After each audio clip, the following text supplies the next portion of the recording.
was diagnosed with scleroderma when I was 19, so it's about 15 years ago. I didn't really have a lot of physical symptoms at first.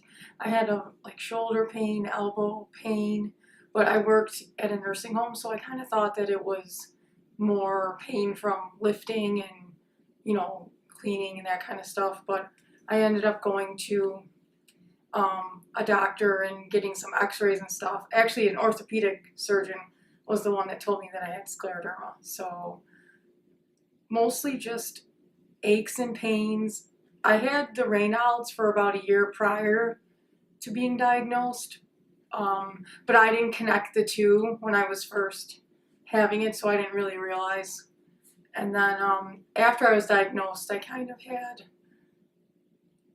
of was like boom with the symptoms, like I had finger ulcers, I had the acid reflux, I started to have the pulmonary fibrosis, that kind of thing. So really, it was after I was diagnosed that I started to get a lot more noticeable symptoms.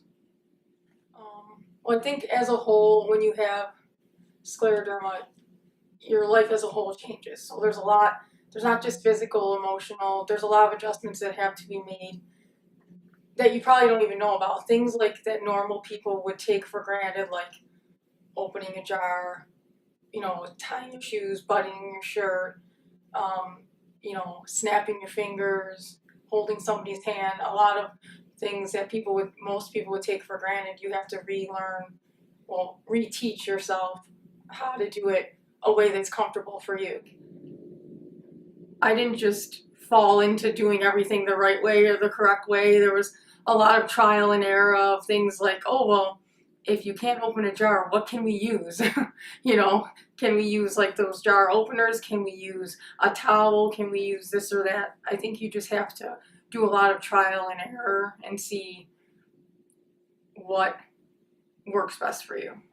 I'm a firm believer in staying positive and not letting the disease overcome your life. Like I always say, I'm a person with scleroderma. I'm not somebody that is sick. So I'm just living with it. It doesn't surround my life. It's not the first thing I tell people when I meet them. It's not what I lead with in a conversation. It's just an aspect of me, but there's so many other things that are me.